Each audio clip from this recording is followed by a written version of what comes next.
Welcome to Fantasy Football Today. I am your host, Fantasy Football Today Dynasty. I am your host, Heath Cummings, here with Aaron St. Denis. We have a very exciting show for you today. We're taking our first deep look at the 2024 rookie class, and this is the guy to do it. Aaron produces content just about. Might be easier to list the places he does not produce content, but Dynasty League Football, Roto Underworld, IDP guys, Fantasy Football Universe. Aaron, thank you for being here, and just tell the people what you've got going on right now. That was actually the Cliff Notes. There was a few that were left out, but I do a lot of Dynasty at DLF. My redraft is over at Roto Underworld, Player Profiler. We just decided to start up our own website, the Fantasy Football Universe, with a couple of my friends from other sites. And I do IDP at IDP guys. That was kind of by accident. I ended up finishing second in Fantasy Pro rankings this year, and I'm not sure because it was my first year of doing IDP rankings, so it worked out well. Well, I saw who finished one. I do have a follow-up question. How many people are producing IDP rankings? Low 30s. Low 30s. Okay, so it's more than two. So that's outstanding. No, I first off, wow, like Dynasty and Redraft and IDP, and you told me when we were getting ready for the show that you'd done like 20 or 25 rookie profiles already. You are covering the full gamut. It reminds me when I started in this industry. I started as a baseball analyst, and I was covering football, and I just felt like I didn't know much about anything. But man, you do an excellent job. Been doing this for a couple of years, and really a rising star in the industry. So I am really happy to have you here with me. I started with hockey and wrestling, and last year I had to give them up. I said, no, I can't do it anymore. I just don't have the time. So hockey, and man, we might just do a whole show about the wrestling at one point, but that will not be today, because on today's show, we are going to take that deep look at the 2024 rookie class, or at least a first look. We're going to go over the kind of the surefire round one picks. I've got a list, and we'll see if there's anybody else that Aaron thinks I should add to that list. We'll talk about all the quarterbacks who might matter, because as we've seen in the past, like if you get drafted, there's a chance you end up as a starter, and then you matter, at least in super flex leagues. We'll talk about some round two picks, and if we have some time, we'll get through some deep sleepers as well. But as always, we want to start with 3 questions for our guest. 3 questions for you, Aaron. Question number 1. We're going to talk about a lot of guys today, but who's the one prospect you want to make sure we talk about today? I've been loading up on all of the Texas guys somehow, but mainly Ja'Tavion Sanders, the tight end. As you'll see when we talk about the first rounders, I'm big on not using a first round rookie pick on tight ends. Right. I get there's the generational prospect, Kyle Pitts and whatnot. I would rather have the value of Ja'Tavion Sanders in the mid to late second round than Bowers at the 105. Everyone's counteracting that with, but Sam Laporta as a rookie. Well, Sam Laporta wasn't a consensus first rounder. You were getting him in the second. So just give me the second round tight end and let somebody else use the 105 and super flex on Bowers. Yeah, I'm thinking about those first round tight ends. Like obviously Pitts so far has been an enormous disappointment for where he was drafted, because there were some drafts he was the 101. Obviously, Dalton Kincaid not performing as well as Sam Laporta last year. I still think probably his value has gone up since that draft, but marginally. I don't remember. Trey McBride was probably a second rounder. Right? Mid-second, yep. Right. So I mostly agree with you. Now, I do think when we get to the guys who I think are surefire round one picks, I think Brock Bowers is going to go in the first round of all rookie drafts unless something hugely surprising happens in the NFL draft. But I mostly agree with you. I probably won't be the guy taking him. So second question, who is most likely to get overdrafted in rookie drafts? I guess they're connected. It's Brock Bowers. He's going to go. I've seen him anywhere from 103 to 106 at the latest. And I just prefer, especially in the super flex leagues, give me the quarterbacks, even the ones that aren't the surefire. Like Caleb Williams is the easy one, but I'll even take my chances on, Jaden Daniels, Drake May, even, the wide receivers. I would rather the second tier of wide receivers over Brock Bowers. In Superflex, give me the quarterbacks, give me the wide receivers. Dynasty, they have the longer shelf life, higher hit rate. And in the end, they're tougher to acquire. Bowers, I'm anti first round tight end. That's what it comes down to. Now, the position that you left out of that answer might be the answer to this next question, but we'll see. How would you say the 2024 class differs from the last two, 2022 and 2023? if you need a running back this year, this is not the class for you. So I think as far as I'll go position here, QB, it's very similar. There's 2 or 3 potentially elite ones. Obviously, Caleb Williams is the class of it. This is maybe the worst running back class we've seen in a few years. I have done multiple mocks where no running backs gone in the first round. Inevitably, one of them might get a good landing spot or a great draft capital and move up into the end of the first round. But most of them are going, the top 5 to 6 are going in a bunch in the second round. The wide receivers, I know everyone says it's a deep class. It feels top heavy to me.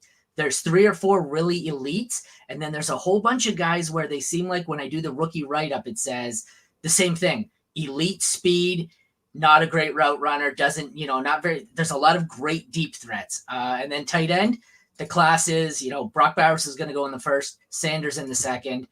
That's pretty much it. So nobody else is probably going to matter. Okay, well, that's a decent breakdown of kind of where we're at with this class. Let's get into those surefire round 1 picks, because I had kind of listed, and again, I'll make this clear, and I've said it on the show, we're gonna get deeper and deeper into this class, but Aaron's looked at some of these guys a lot more than I have, and I kind of had a top, I don't know, maybe 7 or 8 that in a super flex rookie only draft I felt pretty confident should go in the first round.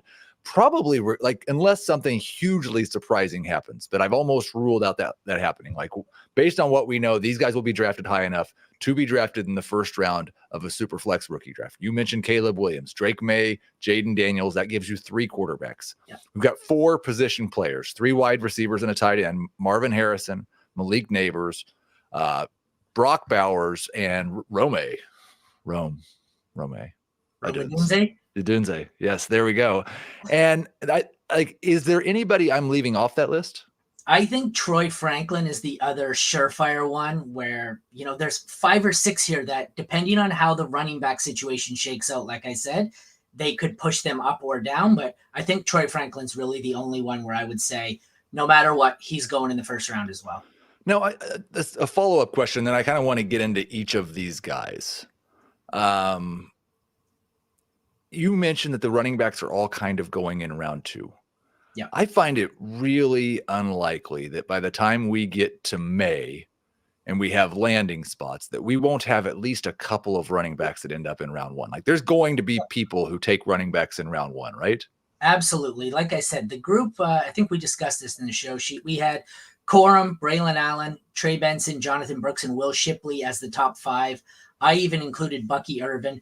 1 or 2 of them, like we said, are going to get capital, or they're going to get a wonderful landing spot. They're probably going to sneak into the 110 to 112 range. And then the other 3 or 4 are going to be grouped in the middle of the second round. So, yep, it's very likely that, someone's going to get that great landing spot and we're going to overdraft it.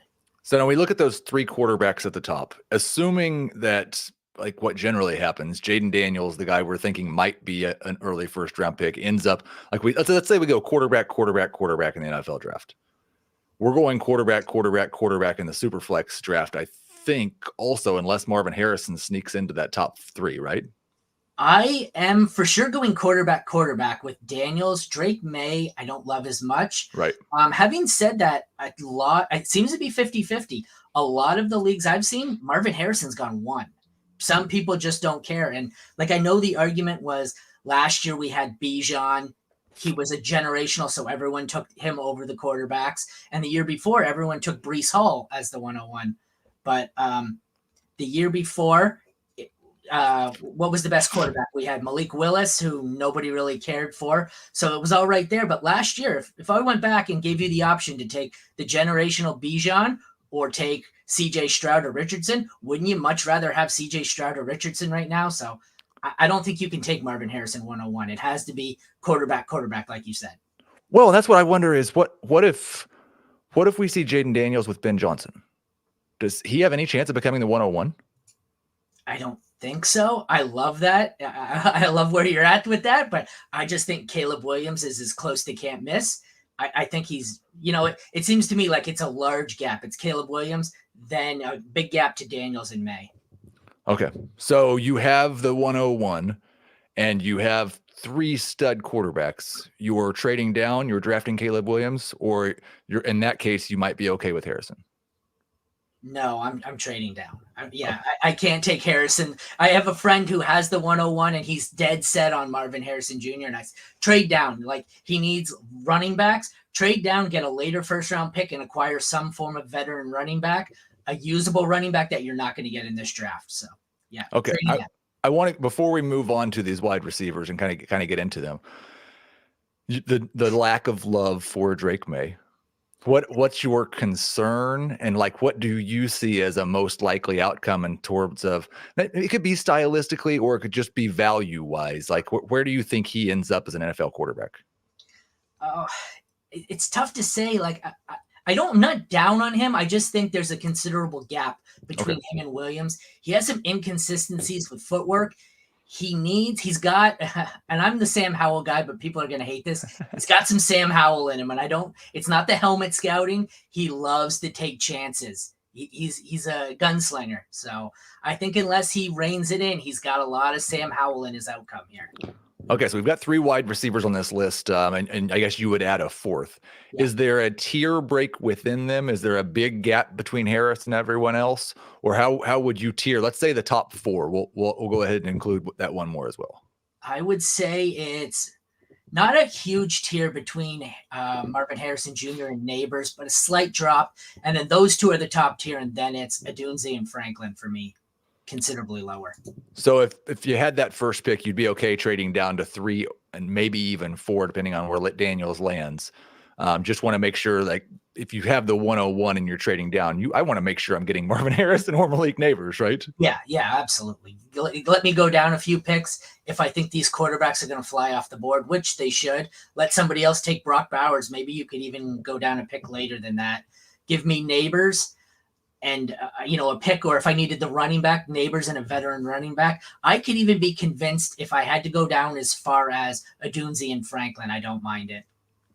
I want to stay with Marvin Harrison for just a second, because I think I haven't got to the point yet where I'm sliding these rookies into my actual position rankings or trade charts, but that's kind of the way that I like to go about valuing the 101 or the 102 or the 103 is first figure out who I think those should be, and then figure out where those guys are going to rank within my positional rankings. I think there's 3 guys I would have a really hard time right now as things stand ranking Harrison over. Obviously, that'd be Justin Jefferson, Jamar Chase, CeeDee Lamb in some order. Just because we've not seen anything in the NFL from Harrison yet. He's a surefire, can't miss prospect. He's going to be a great wide receiver, but we still, there's a couple of things that we need to see. So is number 4 too high to rank him? Let's just assume that the most likely thing to me at this very moment seems to be that he's going to be in Arizona with Kyler Murray. Yeah, I think it's too high. I know then this is why I like to trade down, or even if you can, I've even said trade him for a veteran receiver. Like, I would rather have, if you give me Amon-Ra St. Brown straight for Marvin Harrison, I would take it. I'd rather that, the bird in the hand is better than 2 in the bush. Give me that one. There's a handful. I don't think I have him in my top 6. I haven't really gotten that far into it. I'd like to see some of the Senior Bowl and the Combine and even the draft before I really mix them in with the veterans, but I can't see him being in my top 6. I think I'd take AJ Brown. Yeah, I think we will be probably similar in that then. Like, I was looking at it and thinking he'd probably be somewhere in the 7 to 10 range. I mean, we've got a lot of elite wide receivers. Now, some of them have been rookies the last couple of years and haven't quite shown us the same upside. But yeah, I think somewhere in that 7 to 10 range. Neighbors not that far behind, right? Probably a top 12 dynasty wide receiver. And then we've got kind of Adunze is going to be a top 24 type guy. Yeah, depending on landing spot. But I think Neighbors is borderline, 1-2 for me. And then Adunze is somewhere, like you said, 20-ish off the top of my head. And then I know, right, nobody's holding you to this. Yeah. Nobody, hopefully nobody's doing a rookie draft tomorrow. So we just kind of want to get a glance at what these guys, obviously Brock Bowers is an incredible specimen. And he's going to be drafted in the first round of rookie drafts. I think it's we might as well compare him to the guy we already referenced.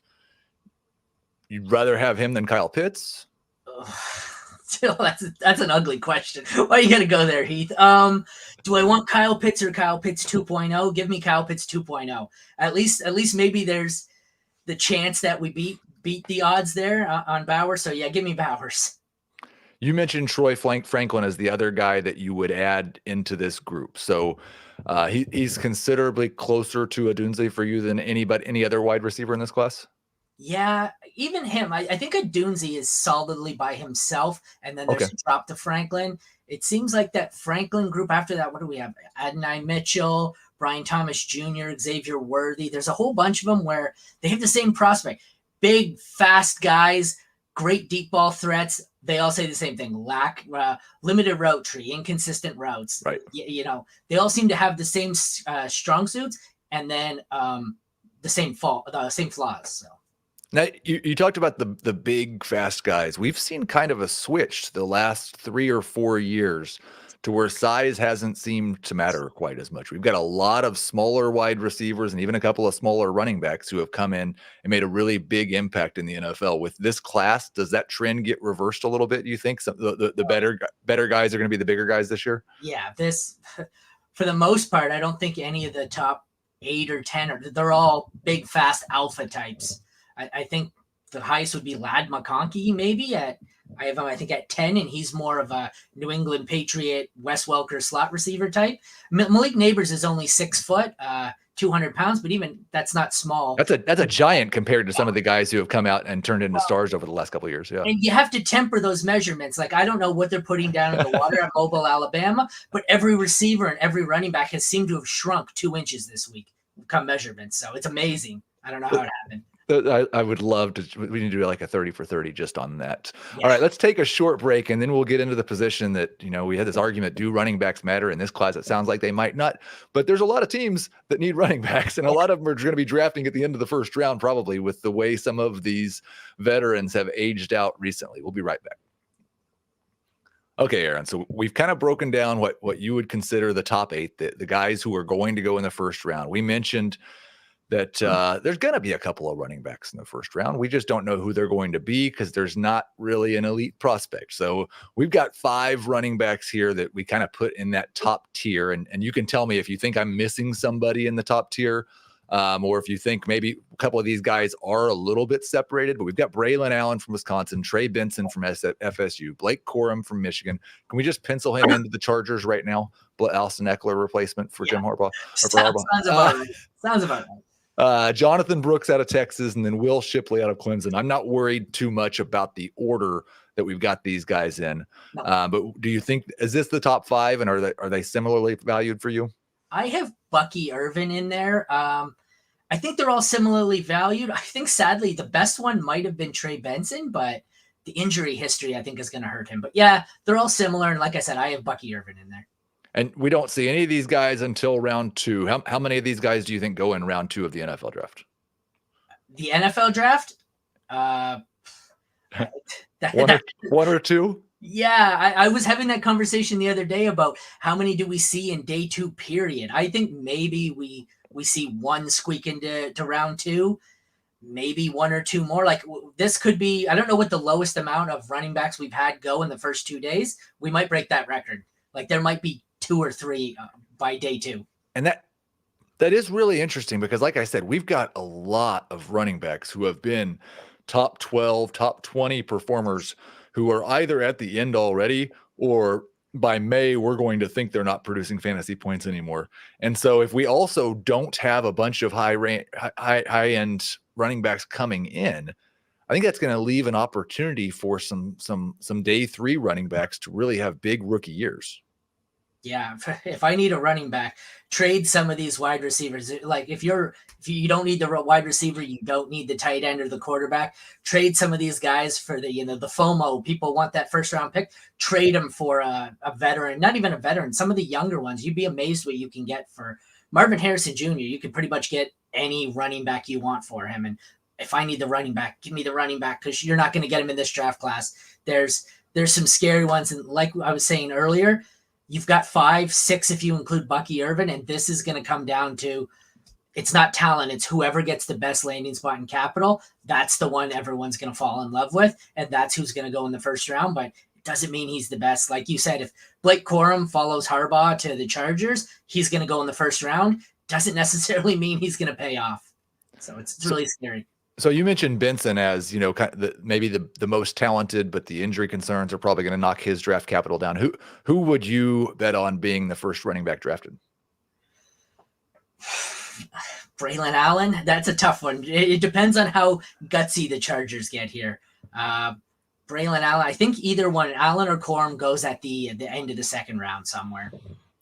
Yeah, and I made the joke about Corum, obviously, because he played for the current Chargers head coach. And I would not expect, like I said, Austin Eckler replacement, but I wouldn't expect in this new offense that throwing to the running back is going to be a huge part of it. I think it's going to be Justin Herbert throwing downfield more. And I think they're going to be looking for a guy that can pound it, probably two guys that can pound it, a veteran and a rookie. I wouldn't expect Eckler back in that situation. But speaking of pass catchers, we know that's the fastest way to fantasy value for a running back, and maybe the only thing that matters amongst running backs. Who is the best pass catcher in this class? Well, actually, I have to go back to that Chargers point. Correct me if I'm wrong. Did Harbaugh not bring the OC from Michigan with him? Yes. What happened to you? Well, okay, so if anyone would know how to use Blake Corum, it wouldn't be them. I don't think they're great at using him. He's not a great pass catcher. I don't think he profiles as a goal line back, and that's what they turned him into. For me, the best all-around back and the best pass catcher here, I want Jonathan Brooks out of Texas. I said earlier, I love this Texas draft class, and I'm gonna have drafts where I have my first, second, and third pick are all Texas players. So I like Jonathan Brooks as an all-around pass catcher. Now, when you talk about him as an all-around pass catcher, do you think he slots into that airback role, or is he somebody who can be a great pass catcher and also still tote the rock 15 times a game in the NFL? No, I think he's got a lot of similarities to Roschon Johnson for me. I think he's a great runner, and he's going to be on the field because he's also a really good pass catcher. Like, he's not the elite, he's not the Bijan level pass catcher, but I don't think any of the guys in this class were the elite. They're all kind of, average to slightly above average pass catchers. He, I think, is the closest to a natural pass catcher. It does kind of work out well, at least for the guys at the very end, because that kind of what we talk about on this show a lot is don't draft a running back if you're not a contender. Like, if you're making a bunch of rookie picks and you're not contending this year, let's just draft wide receivers and quarterbacks and maybe the tight end in round 2. And so I think you see it from what it sounds like in rookie drafts. We may have 2 or 3 running backs that slide into the end of the first round. Yep. But then we should have another dry spot, right? Like, these teams that are picking at the top of the second round, we kind of don't like these running backs enough to take them if they don't get a great landing spot. And there's another wave of wide receivers right behind them that are probably better anyway. Yeah, for me, like, the first rounds I've seen, I've had 4 quarterbacks and 7 receivers going. Yep. And then the first running back has been the 201. So if you assume 1 or 2 of them get pushed up to the 111, 112, you could conceivably not see the second run of 4 or 5 go until the 205, 206, 207. It's a really odd draft class for running backs. I guess the nice thing is, like, if you are in that situation where you've been a contender and your running backs are really in a garbage situation, I talk about this all the time because it's me. I have a team that lost the championship last year, and I've got Breece Hall and Khalil Herbert and basically nothing else at running back on that team.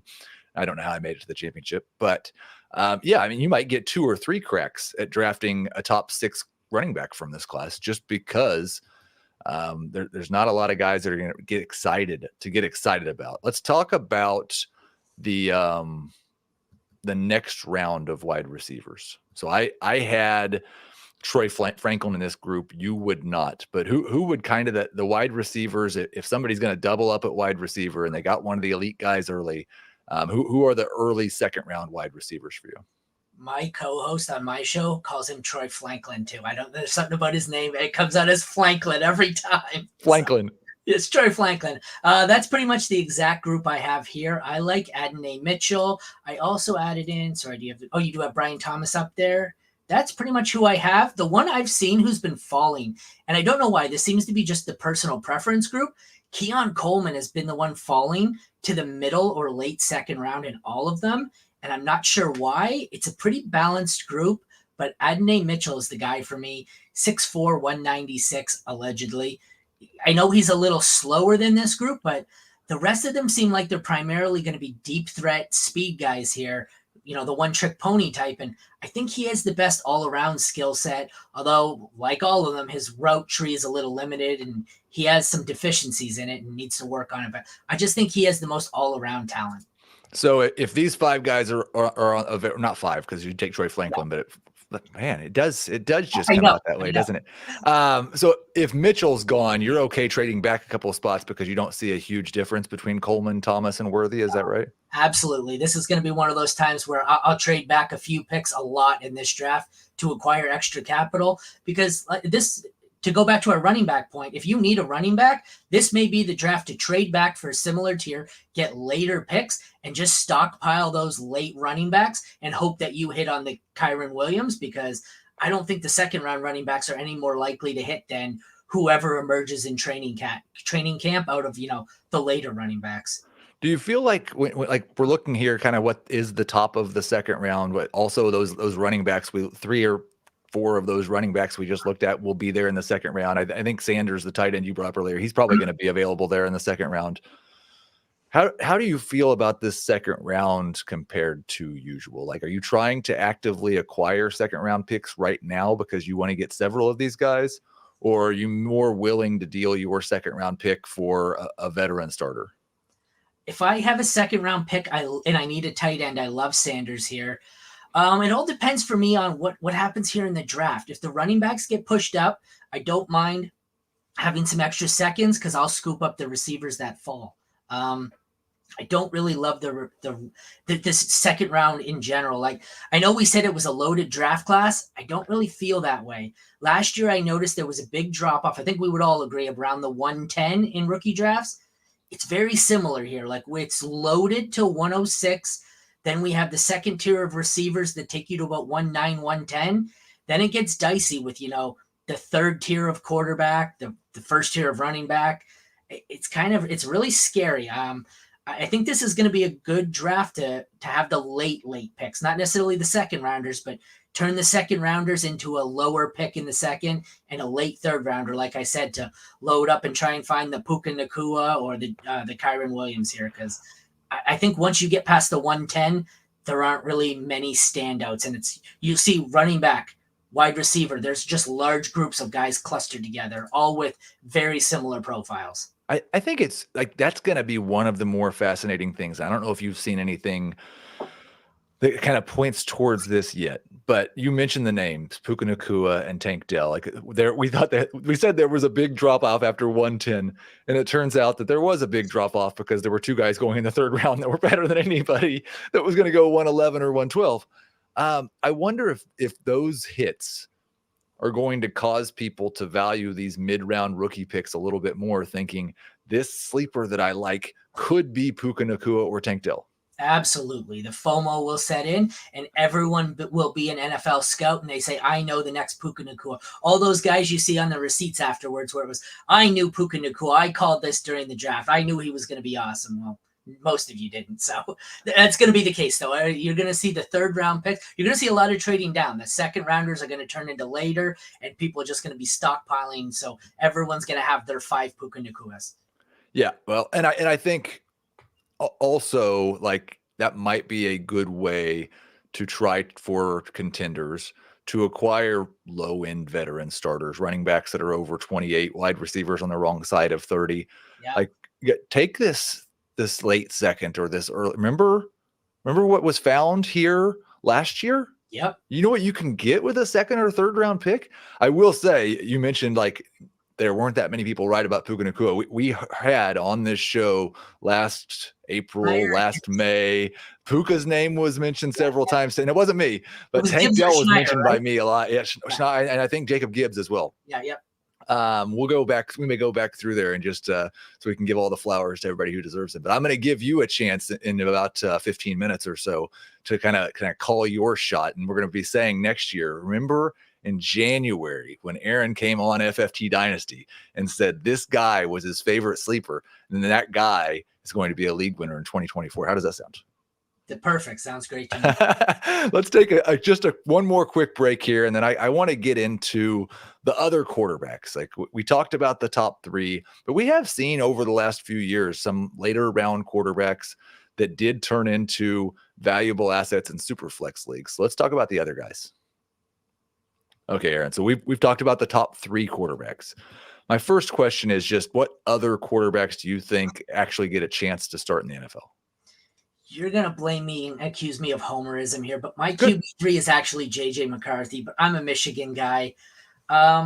So he is ahead of Drake May. Yes, for me. Do you think that JJ McCarthy is going to be a first-round pick? You know what? I've looked on some of the mock drafts. There's mock drafts everywhere, and the consensus mocks have him going anywhere, 12, 13, 14 to the Broncos, Raiders, Seahawks. That's insane. I love JJ, and he is my QB3 in this draft class. I think if he goes to one of those 2 or one of those 3 teams, it should be in the second round, not the first round. That's insane. A first-round draft, like that turns him into a first-round superflex pick? Oh, absolutely. Yeah. Yes, it does. If he goes any of those 12, 13, like top 15, absolutely. Yeah. I won't love it, and I won't have any shares of him at that cost because he's going to move into the top 6 at that point, I think. That would be so. You have Will Levis. McCarthy has made a first-round selection, and you're on the clock. Somebody says, "I'll give you Levis for this pick."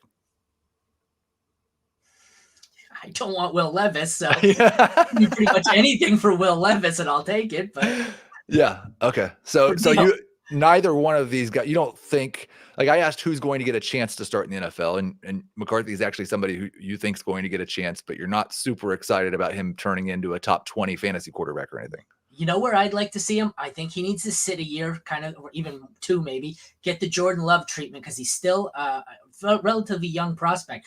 I think if he goes in the first round, the Rams would be a great spot. I think he could sit while the Rams milk what's left of Matthew Stafford. He's a great quarterback to learn behind.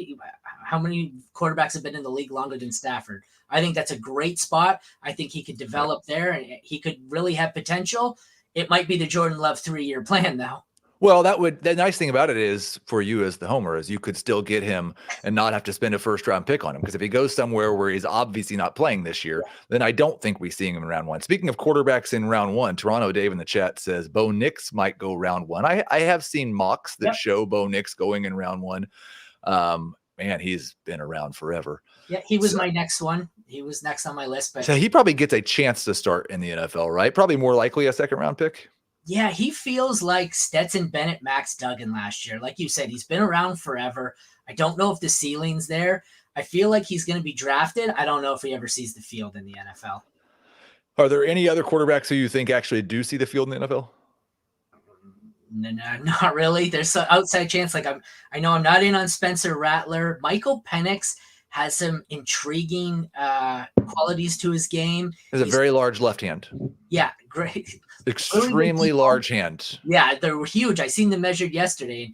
And they're big when that's the headline on the article. But the only one I see outside of him, Joe Milton, I think will get a chance. The NFL loves the monster cannon arm quarterback. Mm-hmm. And what is he? I have him 6'5", 235, and he's got an absolute rocket launcher for an arm. I don't know if he does anything else, but he can throw it real far. These guys are all round 3 at earliest picks, even in Superflex, unless they get round 1 capital, right?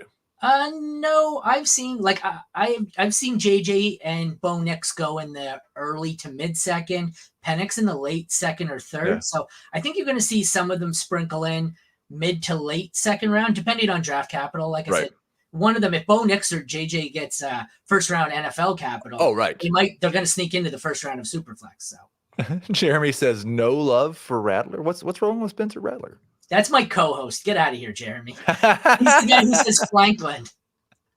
Okay, so we've talked about the top 2 tight ends in this draft. Are there any other tight ends who matter? Short answer, no. I like. Can you pretend for a second? Sorry, what? Can you pretend for a second? I like AJ Barner, but that's probably because he's a Michigan guy and he's big and athletic. But the problem is, I don't know if he's that great of a receiver. I don't even have any really on my sheet. There's 2 of them for me, and I have no interest in anyone else. Yeah, sorry, not much help here. It's 2 for me. That's it. That's okay. That kind of leads us into your moment to shine. It was, and then we're gonna. I didn't even tell you we're gonna do this, but we're gonna do a first round rookie mock here. Maybe one for Superflex and one for non, if we have the time. But let's just go with the final question. Who is the deep sleeper that we've not talked about? That's going to be drafted round 3 or later in rookie drafts. That's going to make you look like a genius the next time we talk. I like Lad McConkey out of Georgia. I mentioned him earlier. He's a smaller guy, and I cannot describe this guy without saying Patriots slot receiver. Okay, listen, you're stepping on. You said this twice now. You're stepping on some toes because this is a Pop Douglas show. They've got their small Patriots wide receiver. I know he doesn't completely fit the mold, but he does. He's there, so he can go be somebody else's small wide receiver. But tell me about this guy. They're just Patriots type. He doesn't need he doesn't need to go to the Patriots. He's just Wes Welker, Julian. That's him right there. That's his type. 5'11", 187. He's only 4'5'9", so he's not fast. He's not big, but he's a great technician, great route runner. Physical slot receiver. He's smart, shifty, explosive, and agile. And what could help him, because he probably won't get the draft capital, he's good in special teams. So he's going to find a way to stay in the lineup, even when he might be stuck behind Pop Douglas on the depth chart. Okay. All right. We will we'll mark that one down. And when we get to September, we'll go back and give you the credit for being the genius that told us about him first here on this show. Do you want to know who's going to be the most valuable sleeper to trade for? Okay. Jacob Cohen out of Arizona. All you see on Twitter, based on his size, his speed, his playing style, he is 1 for 1. Everyone thinks he's Tank Dell. Okay. 5'8", 165. So just like we were trying to convince everyone of the next Puka Nacua, sell everyone, he is your next Tank Dell. There we go. So this is the guy to draft and then trade away by telling him it's Tank Dell. Tell everybody. Give me your Joe Mixon. I got Tank Dell 2.0. What would really, really help would be if when you make the pick in the rookie draft, you need to be loud and obnoxious about how dumb everybody else was for letting him fall to that point. Make them feel a little bit of fear and have to go research this guy. And then they're going to find an article. Make sure you put Tank Dell in the chat too. They'll find a couple of articles comparing him to Tank Dell. It'll work perfectly. We'll probably turn him into a 20-25 second. Some people would say you're not going to have to tell me to be obnoxious in a draft. I don't think I needed coaching on that. That just comes naturally, right? So let's I told you. Dave's on it. It doesn't. Yeah, I'll get a couple other names here from Don. Devontae Walker. I liked Walker. I have him as a second round pick. He's 6'1", 197. He's pretty good speed. He's the same as that entire group. I think I had him just after the group we had with Thomas, Worthy, Mitchell, Coleman. He does the same things as they do. Deep threat, speed, inconsistent route running. He just seems to do them a little worse than that group. So he was the next group for me. So how about a mock draft? Sure. You feel up for it? Sure. Let's see if maybe even get 2. Maybe the chat wants to participate. Let's try to do this. You can have the first pick. I will take the second pick. The chat gets the third pick, and then we'll run it back, and we'll get a top 12 here in Superflex, and then we'll do it again for a 1 quarterback league. How does that sound? This is what we're doing. We're starting Superflex. Superflex, and you are on the clock. Oh no! Is this where I have to start being obnoxious? Get ready for pick 103, chat. First one to respond gets the pick. I'll go Caleb Williams at 101. Well, that is extremely boring, and I guess at least everybody knew it was going to happen. Yeah. I'm going to go with, I think this guy's going to end up as a top 3 pick in the NFL draft, and if he does, then he's probably going to be my number 2 pick. It's Anthony Richardson, except maybe with better reason for it. I'll go Jaden Daniels. Does it worry you? I know you don't want tons of commentary here, but does it worry you? He's pretty frail and he needs to pack on some weight here. I would like it if he put a little. And that's why I didn't mean Anthony Richardson as a body comp. But no, yes, a little bit. But I'm trying to win the league. Yeah. And there is no doubt in my mind that this dude could come in and win people leagues. I made a thumbnail for his profile, and I thought I edited the background improperly because he looks so skinny. I said, he can't really look like that, does he? He does. The chat, there is no disputing. We don't have to go with the first answer because we made it easy for them. Everybody wants Marvin Harrison. You're welcome, guys. He is 103. Probably am going to look dumb already for not taking him at 102. Sniped by the chat. Sniped by the chat. You never had any reason to believe he was coming back to you. No, he wasn't. So now this is where it gets a little bit interesting, right? Or is this an easy pick for you still? Depends. Can I trade down? There is no trading. Malik you're gonna trade with the chat and see what kind of offer you can get. Yes, I am. That'll go well. But Malik Neighbors. Malik Neighbors. All right. And that again, is that something that just feels like, yeah, that's pretty easy? That's going to depend on where Drake May goes and how high he goes. If Drake May gets capital in a good landing spot, I could be talked into taking him. But for now, it's Malik Neighbors pretty consistent, pretty easily. Yeah, I for the purposes of this exercise, I'm going to tell you that Drake May is with Ben Johnson, and so I just stole him with the 5th pick overall. I don't think he's probably going to fall to the 5th pick if he's with Ben Johnson, is he? Oh, well, that's cheating. I would have said that Drake May was a Hall of Famer and draft we could make things up. That's not fair. Okay, chat. So we've got chat 5. Do me a favor. Can they take Brock Bowers here so I don't have to, please? We'll see. We'll see. Caleb Williams, Jaden Daniels, Marvin Harrison, Malik Neighbors, Drake May are the first 5 picks. And we see here Jay would have taken May at 5 also. And the very first is Bowers at 106. Dawn did not disagree, but that's okay. Jeremy wanted to go Bowers. Troy wanted to go Bowers. So we've got 6 picks in. We had 8 first-round picks. I had 7. You added the 8th in Troy Franklin. Now we're going to see how strongly you really feel about Troy Franklin, because the guy you said that was going to be overdrafted, Brock Bowers, is there. So is Franklin. Who are you taking? Who went 106 was Bowers, right? Oh, you're right. It is an easy question for you. Wrong. They made my decision for me. So I'm going to go with Franklin. Franklin over Adense. Yes. Yep. Okay. Well, then I will. That's interesting. So do you think that will be consensus by the time we get to the draft, or are you going to be out on an island with that? No, that was just me trying to mix it up here. I think Adunze is going to be the consensus. And for the most part, I think I'll probably take Adunze. I've got Neighbors. I kind of want to mix things up here, assuming I'm drafting on the same team. I think Franklin has similar potential, but is much wider range of outcomes. So Adunze, you're right, was probably the consensus, but I'll take Franklin. No, I think it's good. And one of the best things that we can do, hopefully, on this show over the next 3 months, probably really, before people maybe get into more of rookie draft seasons, I think a lot of those happen right around the NFL draft, is not just tell people what consensus is, but bring people on that tell what it is that they would do differently. Like where's the edge within consensus? And kind of what you've told us is Bowers is going to go too high, Franklin's going to go too low. And so I'm just going to do it intentionally now. Yeah, maybe for the rest of the off season. Yeah. Okay, so I'll take Adunze. Yeah. And so you're welcome.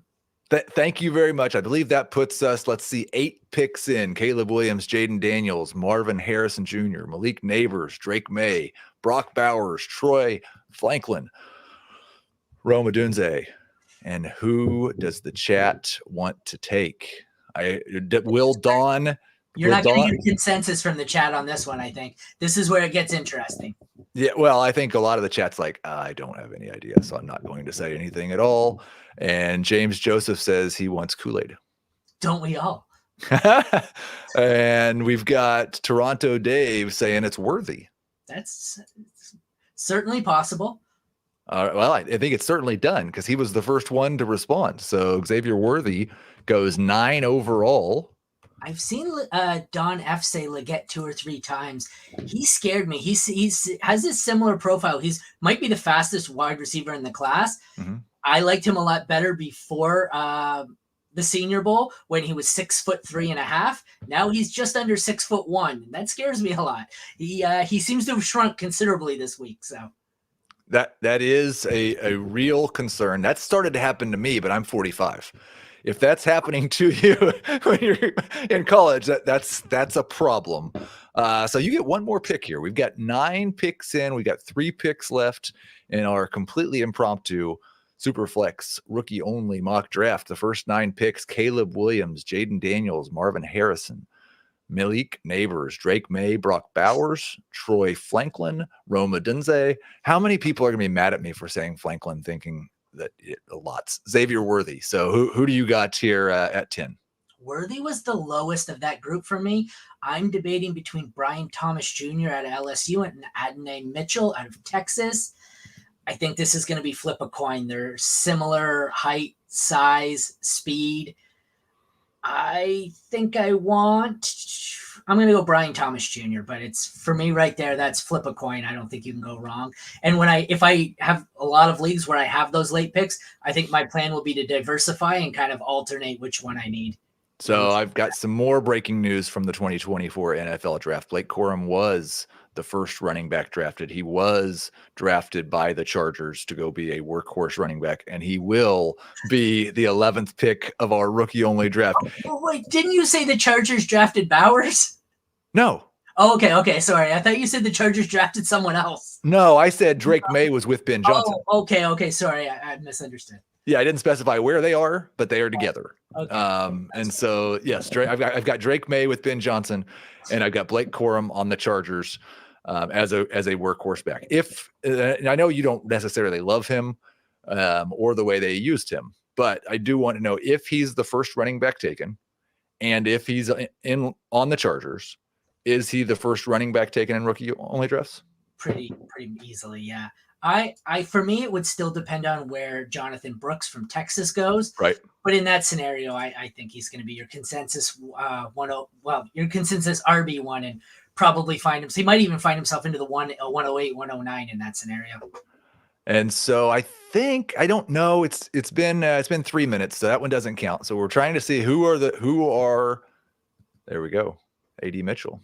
Yeah. 112. And that's who you would have taken at 111 and before the news that Blake Corum had been drafted by the Chargers in round 2, right? Exactly. Okay. That news changed it all.